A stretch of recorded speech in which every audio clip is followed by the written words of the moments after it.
it gives me great pleasure to be speaking to the man himself, multi-instrumentalist, so I've read, James Fogarty of Ewigkeit, Jaldaboath, and In the Woods. How are you doing, mate? Alright, how are you?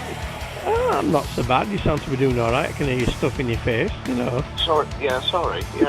Well, I've got a heat pack on my neck because I've injured my neck a little bit. So much heavy.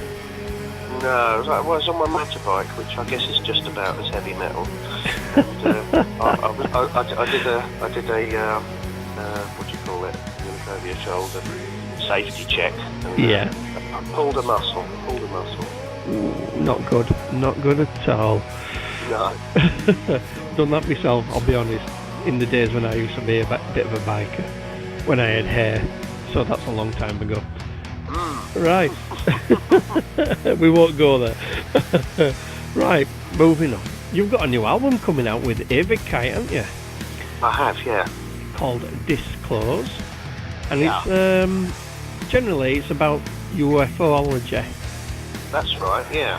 So you want to give us a bit of an explanation about what it's about, you know, what made you get into writing this one? Well, I tend to go from kind of things that I'm interested in, you know, and I get bored of it and move on to the next thing. So, I mean, yeah. I mean, it's always been something that I think my parents have always been really into that kind of stuff, and there was always books around the house, and you know, if there was ever anything on TV that was about that kind of stuff, we'd be watching it. So, you know, I kind of grew up around that kind of thing. But with the internet, you can really just 100% concentrate on stuff. It's not like, you know, something might be on telly once a year or something. I mean, you know, now you can obsess yourself with it 24 hours a day.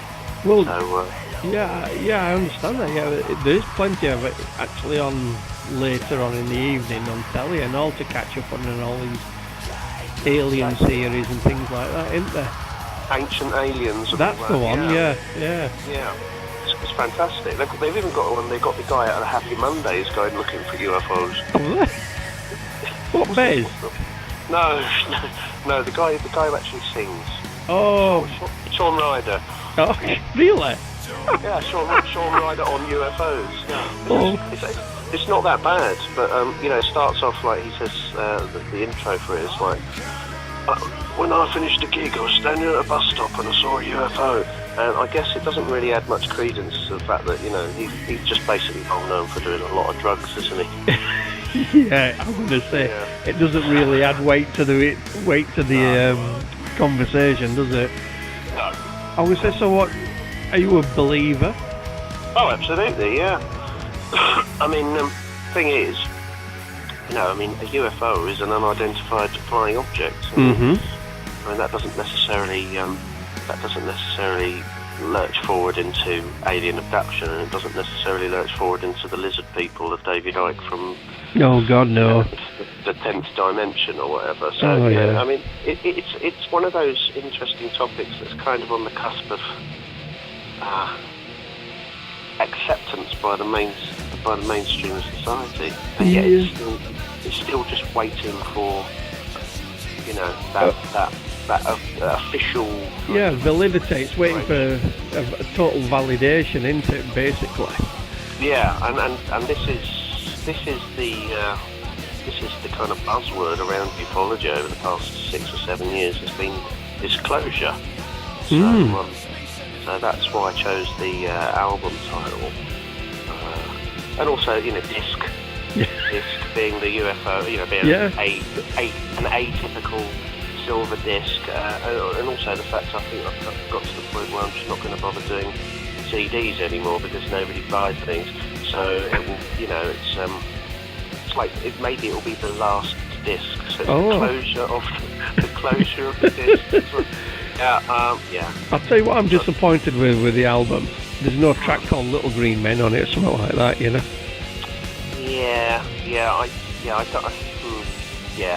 I don't think that's a good song title. No. Sorry.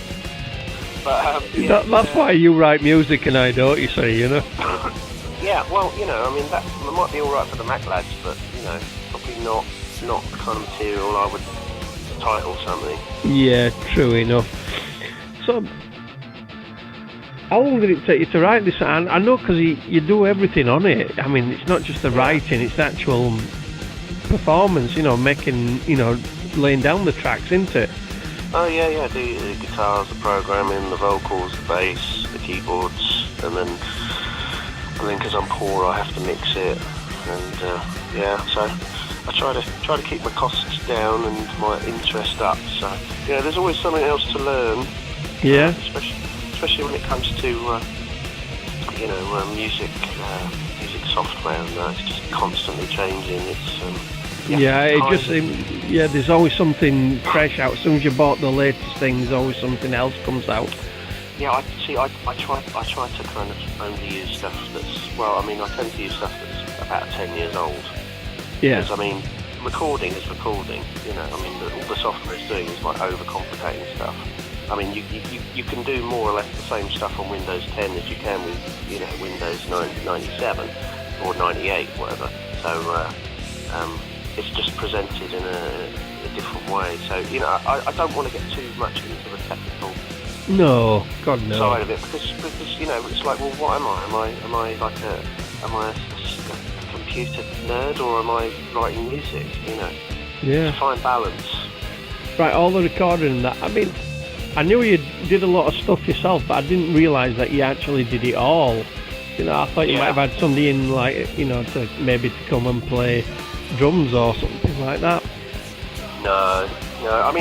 I've got people that would do it, but it's too expensive. If you record with organic drums, you need to really know your stuff when it comes to mixing, Yeah. And it's just, I could spend my time getting to the point where I could do that, but then I actually like being able to do it all myself, and that's why I started the project in the first place, was because I was doing bands up until that point. Yeah. And I wanted to concentrate on doing that, and I'd been kicked out of school, so nobody else could put more than a couple of hours a week in, and I was like, well, hold on a minute, no, this is something I want to do so much. I want to do it like every day, all day. So there was no choice but do it all myself. You seem to be doing all right for yourself. I've seen you performing in Jaldaboath. When was that? Beamageddon, maybe 5 years ago this year. Right. Did you? I don't recall you playing guitar. No. I think it's like within the woods. If I can do a gig and not have to worry about playing something, then I prefer that way, because I don't actually like going on stage. Really? Until I've had like 3 or 4 pints. So you can't really jump around and be exuberant with a guitar around your neck if you're sober. You've got to worry about playing the right notes, this, that, and the other. Some of the best gigs we've played with in the woods by the time I go on stage, I've had 4 or 5 pints. And I have 2 when I'm on stage. Yeah. But I'm actually, I was getting quite worried about it. I thought, God, that gig we played last weekend, God, I was really, really drunk when we played that. And I'll watch it back on YouTube after a couple of weeks of avoiding it, and it's totally in tune. And I think, it's okay then. Well, that means I can get away with it. So and you've got to bear in mind, a lot of people in the audience have probably been drinking as well, and they I know there's like, there's these bands and they stand there and everything's serious, but it's not interesting. If you're not looking like you're enjoying it, then other people aren't going to enjoy it, and you just it translates. It's actually, it transmits to the audience, doesn't it? If you're having a good time, they're going to have a good time. Exactly. Yeah. There was one gig we played, and the band on before us were so self-indulgent, and the music was really slow, and They were from UK. And, I won't say who they were. And when they came off stage and they'd overrun by 15 minutes, I said, "Oh right, yeah, where are you from?" And the guy was just like really rude to me. He was like, "What do you mean?" I was like, "Okay, well, you know." He said, "Oh yeah, you're in that band. Yeah, I mean, you're not an original member, are you?" Oh my God! Oh, you'll have to tell me later about who that was. You know. I just said, I just looked at him and smiled and said, "Yeah, it's a different lineup now. See you later." And we went on stage. Yeah. And we absolutely blew them off the stage, and the audience were like going mad because they just had an hour of self-indulgent boredom. You know. Yeah. And I think the difference with the New in the Woods stuff is that I said to them, we've got to go back and, you know, inject a bit of the extreme metal beginnings into the new stuff, because it's the debut album stuff that they did in '93. Yeah. That's actually. I mean, that's the stuff that's really great to play live because it's got energy to it. Whereas by their third album, which I think was 98, 99, it was really kind of a bit too slow and a bit lacking in energy, basically. And, yeah. The whole of the new album is, you know, it's got a lot of, you know, I mean, the tracks on the new album will stack up next to the chapters from the debut album, and you know, can't wait to start playing those live. I mean, I'm going to be playing from March onwards. We've got some gigs coming up, so that's going to be great. Yeah, are you going to be coming over here playing? Don't know. I mean, if I had the choice, I would love to see him play over here. Honestly, I really would. Yeah, I mean, I just don't like the idea of playing in the UK. It's just, I don't know why. I mean, just having played other places, and it's a tough crowd when you play here. Yeah. How did you get involved within the Woods then? Well, I mean, initially I was a fan from like the mid '90s. Yeah. And then they split up in 2000, and then I just became friends online with Anders, the drummer. Yeah. I kept saying to him, you know, you've got to get in the Woods back together. It's a great band, you know. You were doing really, you know, stuff that's really far ahead of the pack. And you know, he said, "Oh, it'll never happen. And so this went on for a couple of years, and then one of the original guitar players died, and so they went to his funeral, and he met up with the bass player and the other guitarist and the vocalist, and he said, "Look, there's this guy in England that's saying we should get the band back together. What do you think?" And they were all up for it, apart from the vocalist. So yeah, they got some. They had someone in mind, but it didn't work out. And then he said, you know, would you do keyboards? I said, yeah. And then he said, you know, will you do some vocals? I said, well, okay. And then when I got over there, we were having a rehearsal and writing a bit of music. I said, look, do you want to do some guitar as well? So yeah, I ended up doing probably more than I intended. But you know, I don't mind because I enjoy it. But it was never my intention to be so central to the band. You know, it was just something I just wanted to tag along with. It turned out to be kind of more than I bargained for. Well, it's a cracking. Seize the Day is a cracking album. Thank you. I really, really enjoy that album. It's fantastical, and I was actually surprised when I heard about you going out to play, you know, to join them, to sing with them and do what you said you've done and all that. I went, really? That's the first thing I knew about it. I saw James is travelling to Norway. I thought, what the flipping heck's he going to Norway for, you know? Then it's all, really? This could be interesting. And it's turned out really, really well. It's a great album. Well, I think it's better than the last one. I mean, the last one was okay, but the original guitarist, bass player, they wrote most of the music with the drummer, and I kind of came in at the last minute, and it was a bit different to how I would have done it. Yeah. But now, I mean, they decided, due to ongoing issues, they decided that, for the same reasons that had happened in the 90s, they decided they didn't want to do it anymore. And, you know, I said to Anders, I said that, you know, we spent so much effort on this, we can't let this go down the toilet.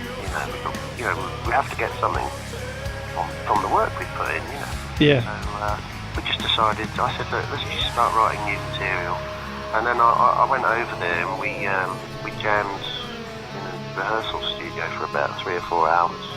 And we actually wrote and recorded there's a song on the album called Transcending Yesterdays. Yeah. And it sounds like a live song. Well, the reason it sounds like a live song, it was recorded in a rehearsal room with the drums and one guitar live. And then I dubbed the second guitar and did the bass when I got home and the keyboards when I got home.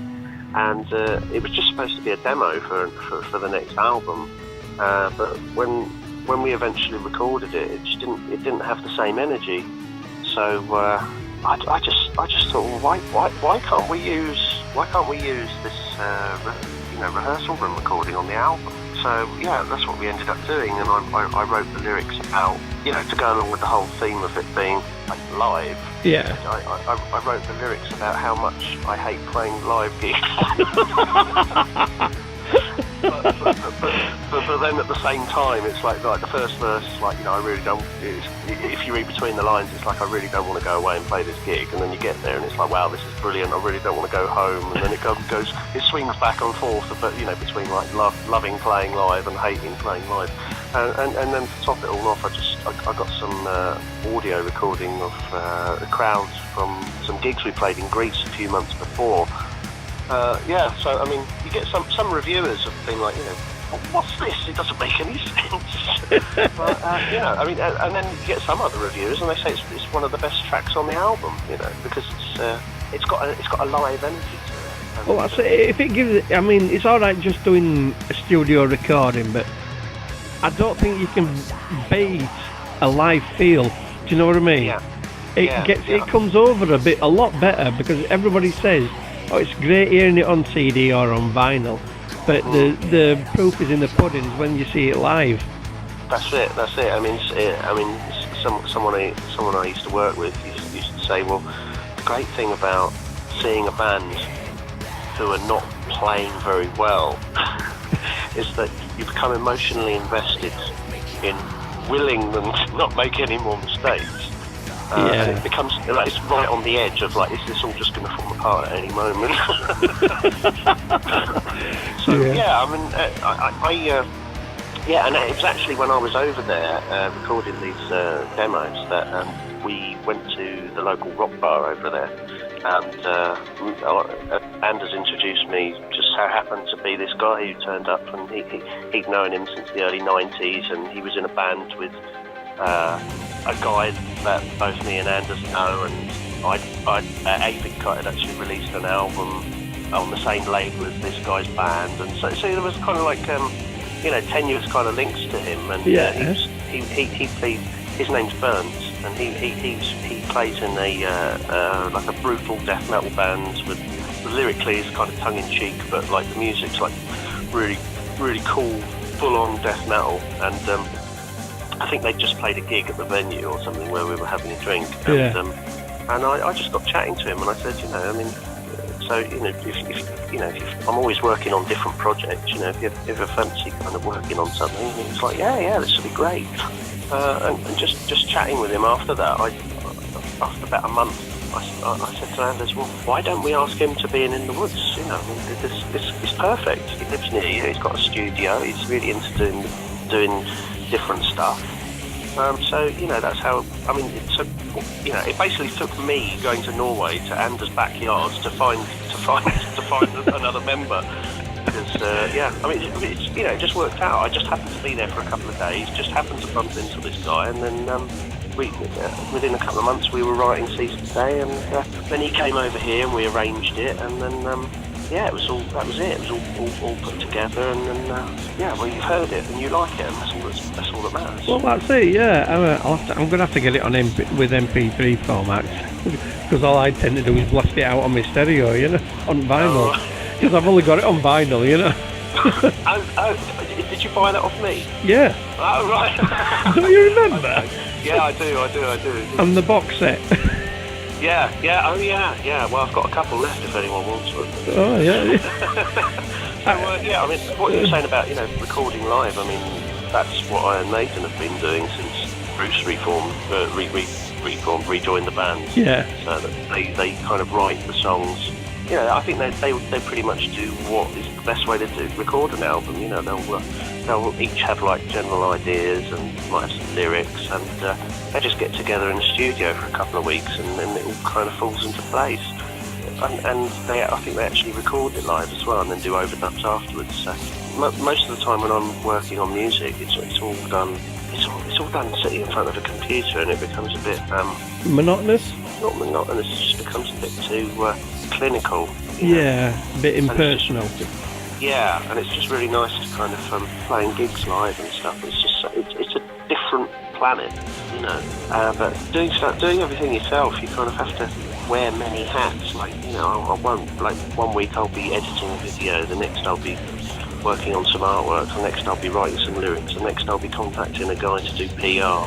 The actual music element of it, the compositional element of, like, the new Ewigkeit album is probably 20%, 30% of the work. Yeah, oh God, yeah. That's not that I haven't spent a hell of a lot of time on it. It's just that it's not good enough to just. I mean, these days, I mean, young guys and girls who are playing in bands, you have to be able to do everything these days. I mean, you know, like the 80s, all you had to do was. You know, get in a band with some mates, go down the local studio, record a demo, and then a label will come along and do the rest for you. You know, that was like almost 40 years ago. I mean, now you have to be able to do everything. Otherwise, you're up against it. Yeah, and then all the big labels will only come in later on when they suddenly decide, oh look, there's a money-making prospect for us. Yeah, when all the hard work's been done. Exactly. Yeah. You know, some people come in and like vultures and take all the money. I mean, I if only it would happen to me. You know, I mean, it would be nice. You know, it'd be nice to get to a wider audience. But the thing is, once you start going into the realms of creating a product rather than something because you want to do it, you're at the beck and call of the label, and you know they'll start dictating what you can and what you can't do, and that's just not. I mean, I had that in the past with the first Jaldaboath album. They said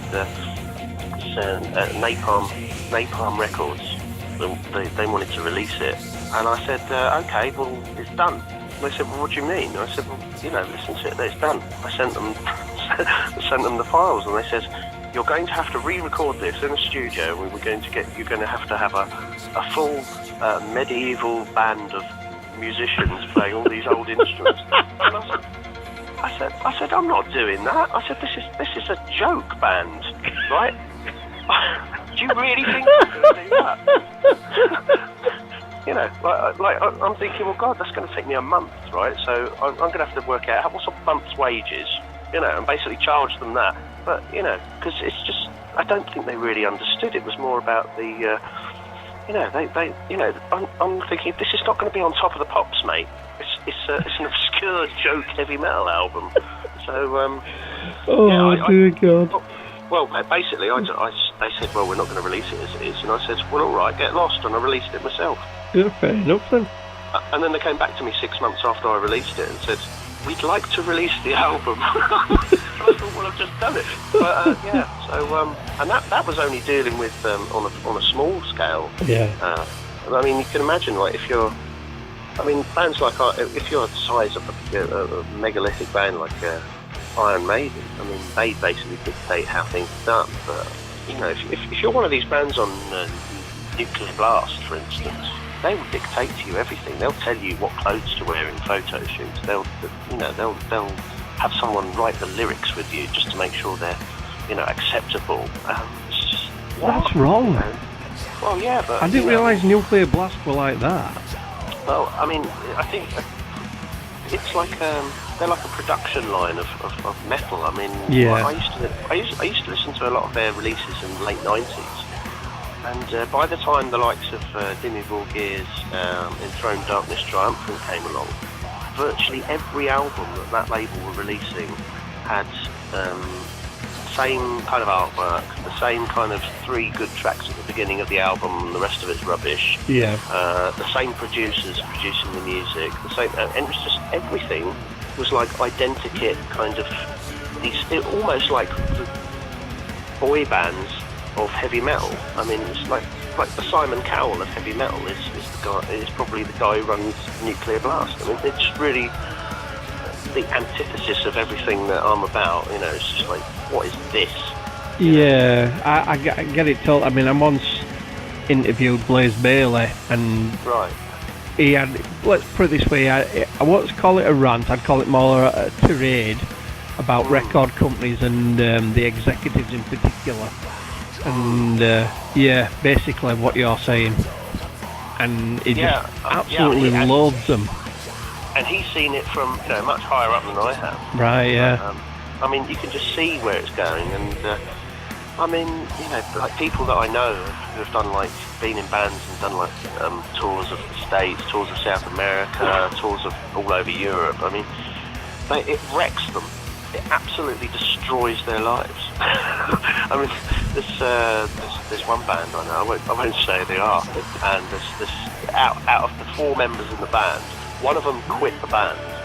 One of them became addicted to one substance. Another became addicted to another substance, and the other became a mental alcoholic. I mean, and you think, wow. And they weren't even on top of the pops. Oh, God.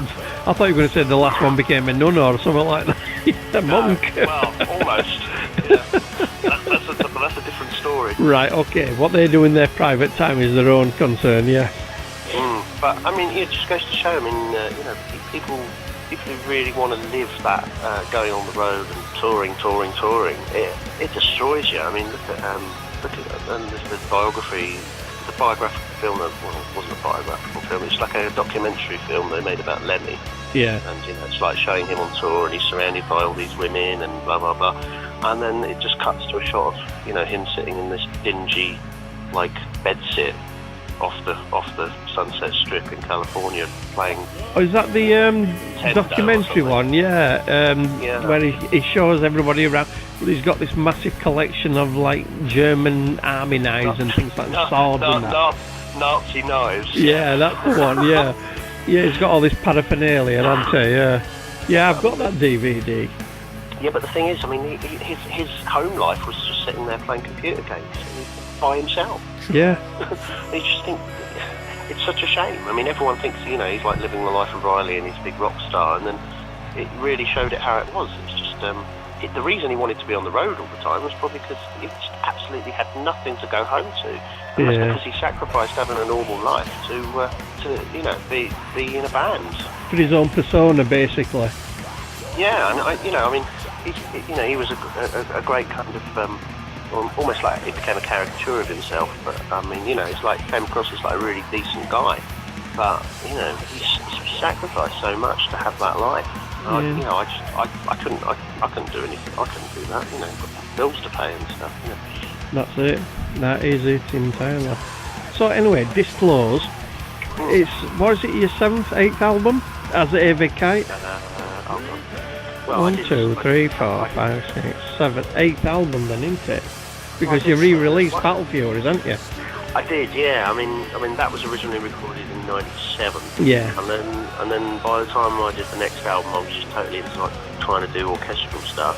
And then I started smoking too much weed and did Land of Fog, which was kind of Yeah, self-explanatory there, I think. Yeah, a bit like a psychedelic album. And then by 2001, I hadn't found a label to release Land of Fog, so I just thought, well, I don't want to do this anymore. And I just stopped doing pretty much all the metal that I was doing. And then a label got in touch with me 2 years later and said, "Oh, we got a demo of this a couple of years ago. We want to release an album of it." So released that Land of Fog album in 2003, but it was actually recorded earlier.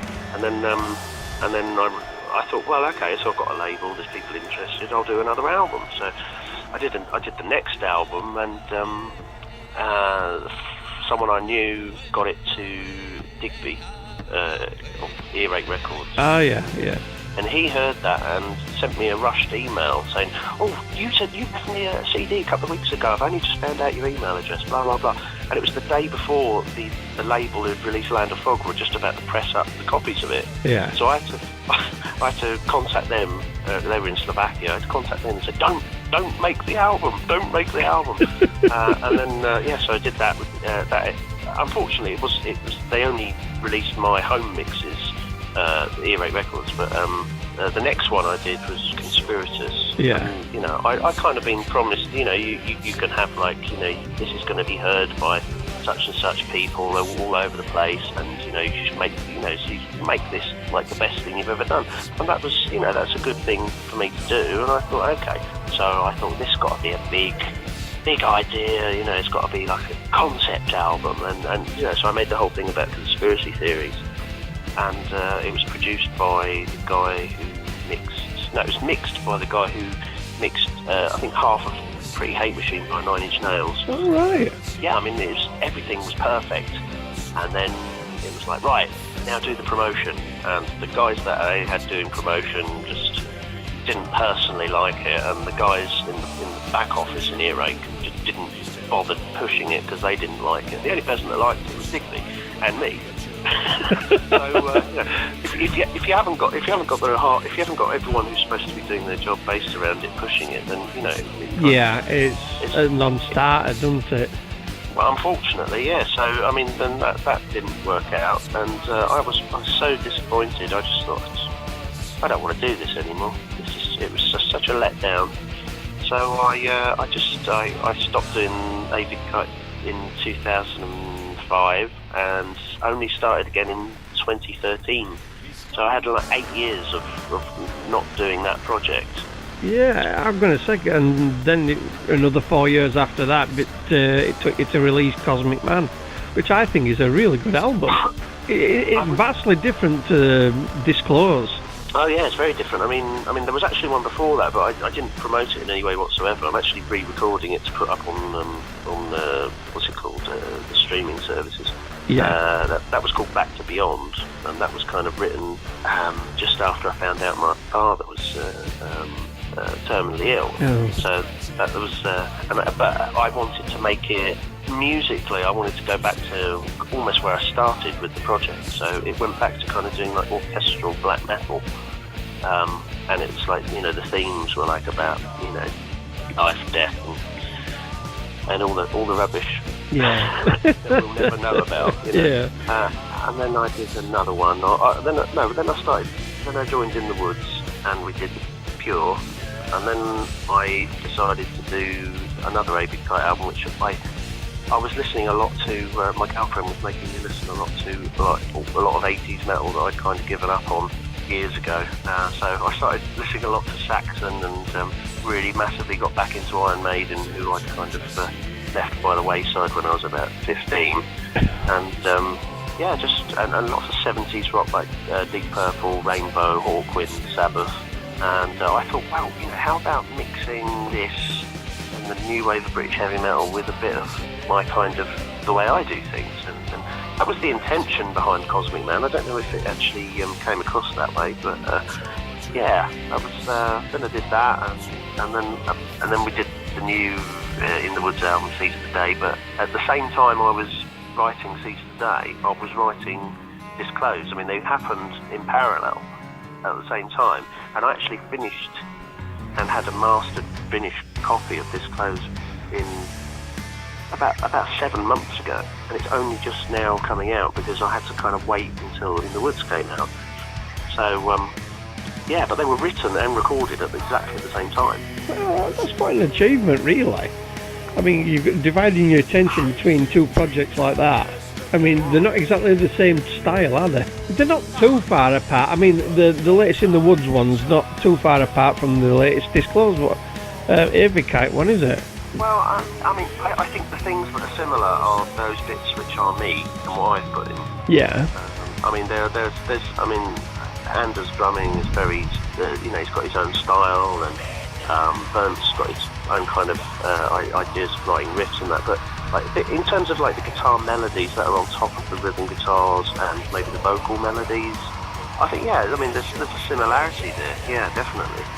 But at the same time, not to blow my own trumpet, but I can. I didn't say that, did I? No, yes, you did. Yeah, I was also doing another album for a black metal project I've got called Old Forest. Oh, yeah. And Anders does the drums for that, Anders in the Woods. So, yeah, so that's actually coming out in about 2 months as well. So, you know, I had like 3 albums, all kind of happening at the same time. Oh God, it's remembering where you are with each one, I suppose, isn't it? Well, yeah, I mean, I've got to the point where I've at least got organised, so I've got a folder for each one on my part. That's about as far as it goes. I mean, you go into the Ewigkeit one, I've got like all the albums and all the files associated with those albums, and then I've got this one that's called Unfinished and Unreleased, and you go in there and there's like 20 songs. Wow. I've got 2 albums worth of material. What did they just want a bit of refining or something, or just one putting together, really? Well, you know, some of it was kind of like I was into a certain kind of idea and I kind of went off it, and some of it's just kind of a pale imitation of better songs. You know, I mean, I'm sure if you were hanging around with Paradise Lost when they were doing Icon, I bet they had about 4 or 5 other songs that you just didn't hear. Yeah. Which probably might not have been good enough to make the album. So, you know, I've got some like that. But then I've also got, occasionally I'll go into a folder and I'll load up a song and I'll think, bloody hell, this is better than the one that was on the album. Yeah, it really is just a case of gradually I'll kind of put them, kind of finish them, kind of get them out in some shape or form. Yeah. Going back to Disclosed. Yeah.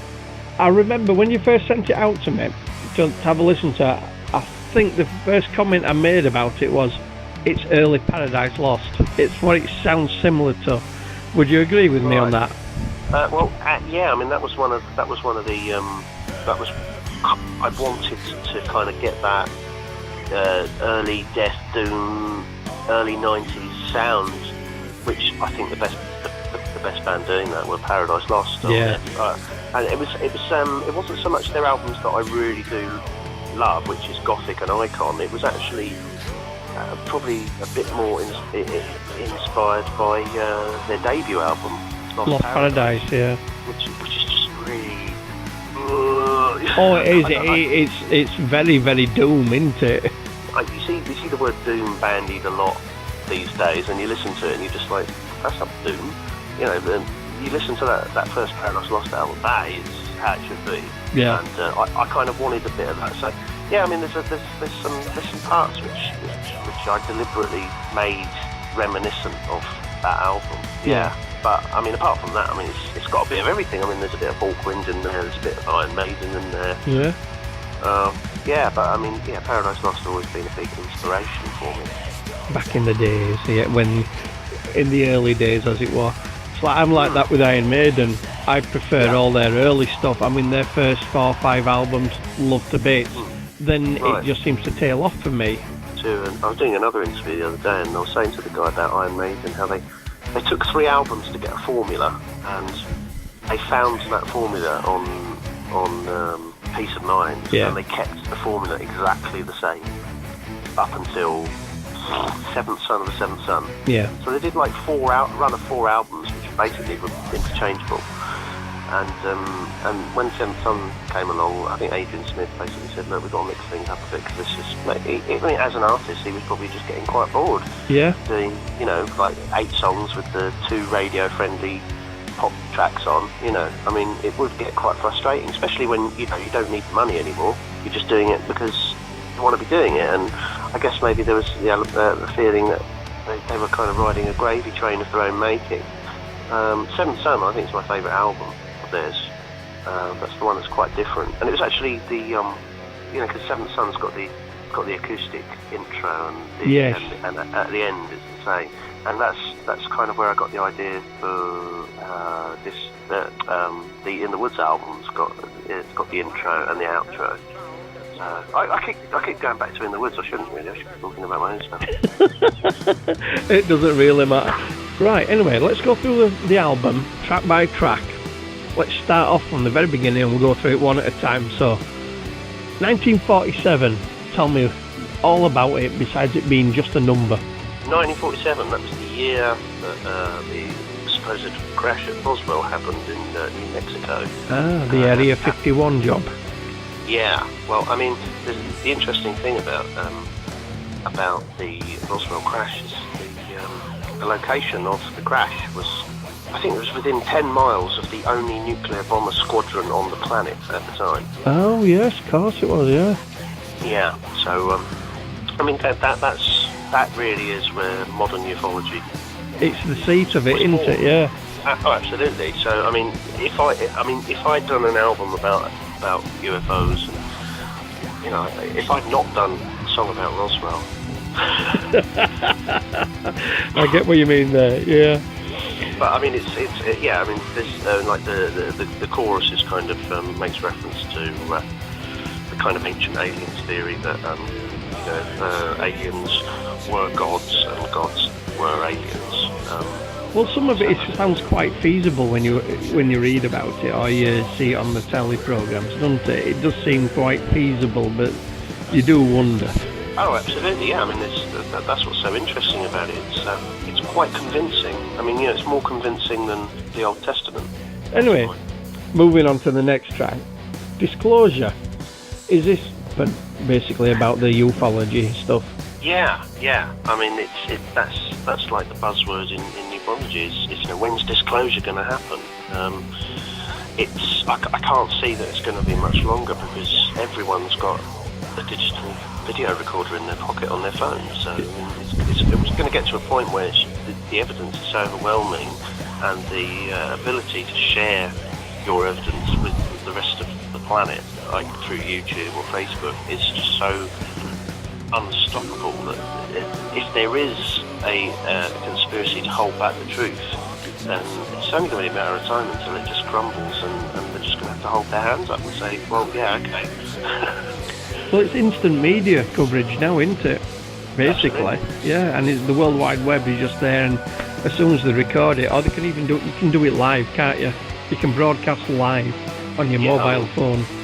Yeah, I mean, there's been people who recorded, I mean, there was that one poor guy in the States, a black guy got pulled over by the police, and he was so angry about it, his girlfriend recorded the whole thing on live on Facebook, and the next thing you know, he's getting shot by the police, and he's killed, I think. Yeah. God, yeah, that was a sad state of affairs, wasn't it? Yeah.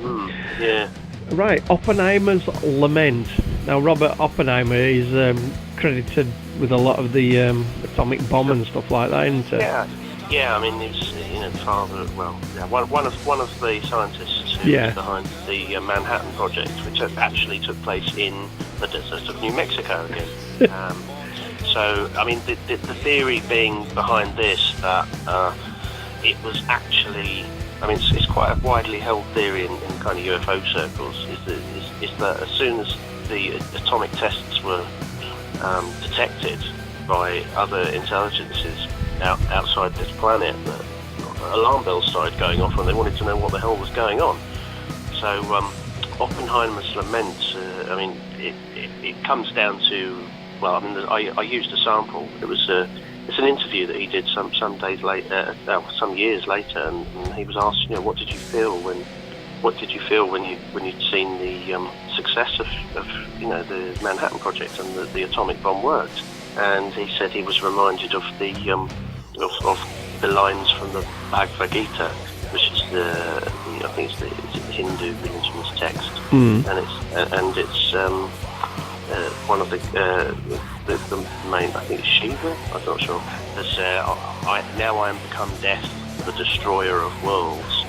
But I wanted to take that kind of out of context because, you know, when he was saying it, he meant, you know, he'd unleashed kind of the atomic age on the planet and the risk of nuclear war. Yeah. What I'm saying is, I'm actually taking that one step further and saying, no, it wasn't. Danger wasn't the nuclear war. The danger is you've attracted the attention of far superior intelligences who are now visiting the planet. Yeah, it's giving them an excuse to come knocking then, don't they? Basically, well, yeah. Like Stephen Hawking, you know, before he died, he started, you know, he made a couple of statements through his Tommy speak thing that you know, he said if there, you know, one thing we don't want to do is go out looking for alien life because if we ever get found, we'll just be wiped out. Well, there is that possibility, innit? We don't. You'll get the trigger-happy generals over there, but what makes you think that we're going to be able to counteract whatever they might bring against us? Exactly. Yeah. I mean, the thing is, the atomic age link with ufology is actually it's quite interesting. Not only about the Roswell crash, but you know, it actually goes. It coexisted with the Cold War, and when the Cold War ended in 1990 with the fall of the Soviet Union, the reports of UFOs just kind of instantly stopped. And then in the past 2-3 years, you've had the resurgence of Russia, you've had the populist government getting in the United States, and the Cold War's back on. And then the CIA go and release these videos of the alleged UFOs. Yeah. Which was December 2017. So yeah, I mean it's all linked, definitely. I'm not sure how. I'm not sure if it's a psyops or what. But yeah, you have to wonder, don't you? Yeah. Well, I also think that when the Cold War sort of ended, up came the X-Files and sort of aroused more interest again in all these unexplained stuff and ufology and the aliens and monsters, didn't it? I think the actual people, you know, I mean in the 60s and 70s, it was like you had like the Betty and Barney Hill case, you had the likes of, I mean, even what's that, the Close Encounters of the Third Kind. Yeah. The amount of UFO films that were around, you know, the Day the Earth Stood Still. I mean, it was UFO mania in the 50s in America, and it kind of stopped. And I think it is making a resurgence now. I mean, they're making a series about the Rendlesham Forest incident in Suffolk in 1980. I didn't know they were doing something about that. Yeah, it's going to have who's the guy that what's his name? What's the guy from The Matrix? The black actor. Lawrence Fishburne. That's it.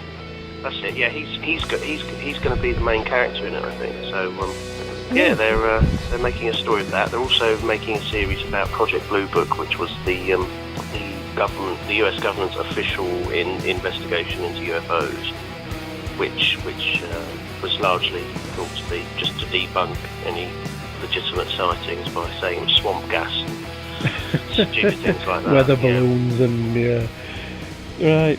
Okay, next one, Guardians of the High Frontier. Now, is this the only one you've made a video for so far? It is, yeah. That's about the prospect of having a dedicated space force, which actually was just after I'd written the song, that Donald Trump made his speech about launching a space force. So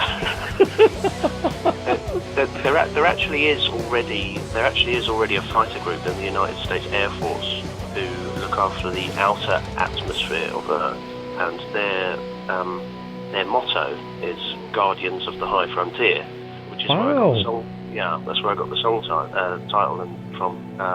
But yeah, and the lyrics are kind of it's less realistic because it's supposed to be like a fighter pilot going and dropping a nuclear bomb on an alien planet.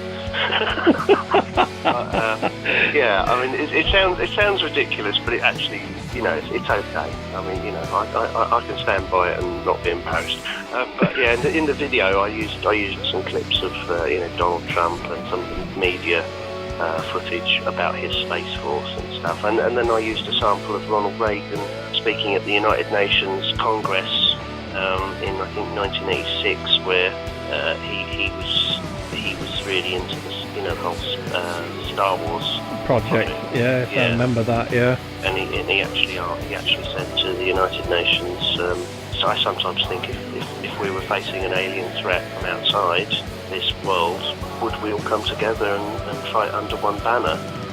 And apparently he actually said the same thing. I mean, Gorbachev has gone on record in his memoirs as saying, when they were having the talks at Camp David just before the end of the Cold War, Ronald Reagan actually turned to him and said, look, if we were actually invaded by beings from outer space, would you come to our aid? And he turned to him and he says, yes, of course we would.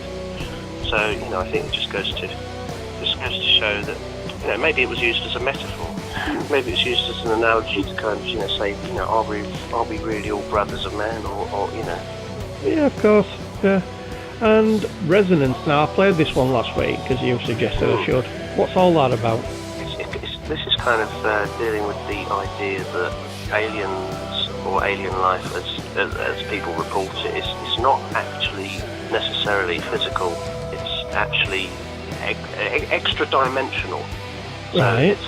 It could be like coexisting in the same space as us, but it's actually in like a few degrees to the right or left. Or I get that. Kind of conception. Yeah. So, and the idea that there are echoes coming between each world, as it were, each parallel universe. Yeah, I mean, we don't have the ability to transcend those barriers, but maybe there are other intelligences that do, and also the fact that it also, there's reference in that song to entanglement theory, whereby you can have concept behind quantum computing. Right. So you can have multiple potential realities happening all at the same time, but they only actually become solidified into one decided outcome once it's being observed. Oh, I see. Yeah. Of course. Yeah. I mean, it's no, that makes sense. It does. Yeah. So I mean, you could literally have two entangled atoms on different sides of the known universe, and when you change one, there is no delay. There's no speed of light until the other one changes. It's instantaneous. Yeah. And this has actually been proven. There's a scientific experiment done in the it was done in the 30s, and it was found that when you fired an atom, it would either be a wave or a stream, and the thing which made it change was when the scientist was paying attention. Yes. However, it was then realised it would only make a difference. Well, sorry, it would also make a difference if it was being observed 12 hours after the experiment had happened. So, I mean, you're into very, very strange territory there. Yeah, it's getting a bit deep then, isn't it? Sorry. No, you're all right.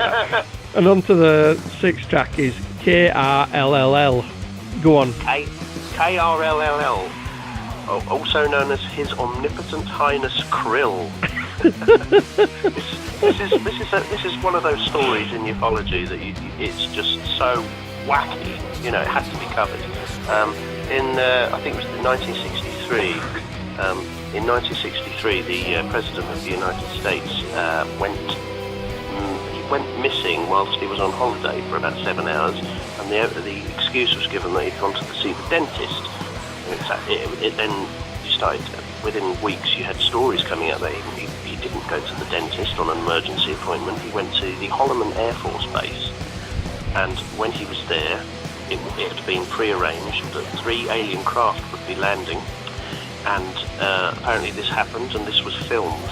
The aliens got out and they discussed what they wanted to be doing on this planet, which was to be doing experiments and to be getting to understand our way of life and everything, and they would only give us their technology were we to completely and utterly give up atomic weapons. Apparently we said no, but then an exchange of personnel happens, like ambassadors. Yeah.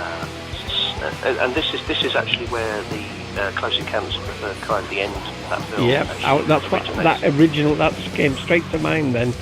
exactly. You said that, yeah. Yeah, and apparently the aliens left behind their ambassador, who was to be known as His Omnipotent Highness Krill.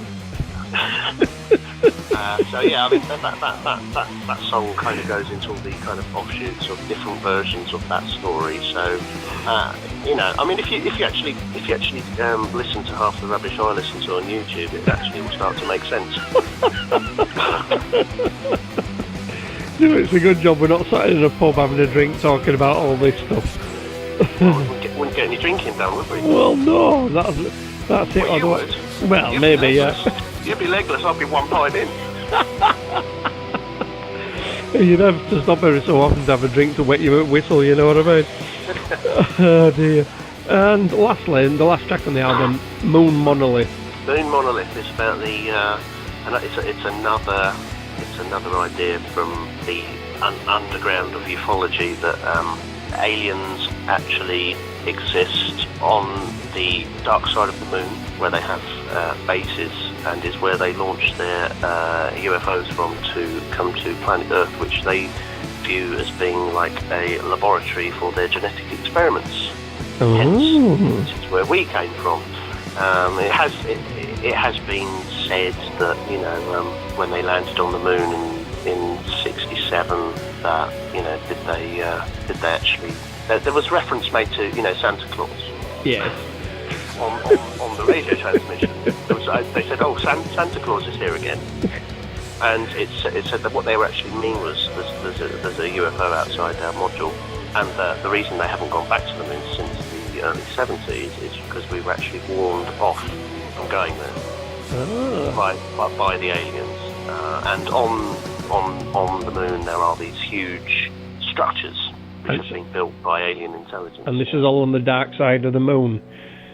Yeah, so, you know, it's a kind of reference to one of my favourite albums there, and also to 2001, where they actually come across a moon monolith and they touch it, and then it causes the rapid advancement of human consciousness. Yep. So yeah, I mean, there's a few references on there to a lot of different things, but yeah, and there actually is a video which is supposed to be from an Apollo mission, which didn't happen, but there's this conspiracy theory that actually there was this joint United States and Soviet Union mission to the moon, whereby they went into an ancient derelict craft which had crashed many thousands of years ago, and inside they found this alien woman in stasis, humanoid.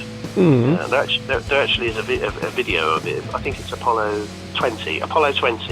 Yeah, you can find it on YouTube. Oh, I'm going to go and look for it after we finish, you know. Yeah, this character's called the Mona Lisa, and it's this kind of naked alien woman that's frozen. You know, she's been there mummified for like thousands of years, and she's got these like sticks on her face, like God knows what. Yeah. But, yeah. So I mean, the song is kind of about, you know, going back to the womb of where humanity originated, and actually meeting our descendant, our creator. Our predecessors, yeah. Yeah, that's it. It does make you think, though, some of this stuff that you've been writing about and putting down as song. It's really, really good stuff. Yeah, I mean, you know, I find it interesting. Am I saying I believe these things? No. But I find it interesting, and I think it's escapist. It's kind of, I see it as kind of intellectual science fiction.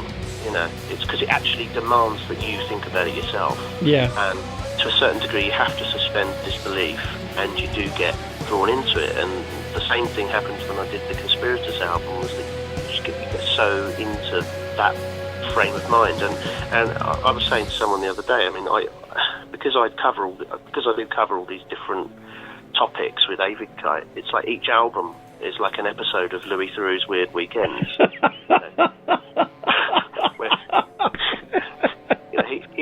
He actually goes and lives with the people. You know? Yeah. And he actually gets. If you're going to like do a report on something, you need to have been there. You know, you need to have experienced what it's all about. And, you know, so that's how I see these albums. The thing is, I've got to get off the UFO thing now because it's becoming so consuming. You know, I mean, I finished the album 7 months ago, and every night I'm still listening to this UFO stuff. That's how absorbed in it I've become. Anyway, James, like I say, thank you very much for giving up a lot of time, because we've been on the phone for a long time now, and we'll have to get together again soon. No problem. It's lovely.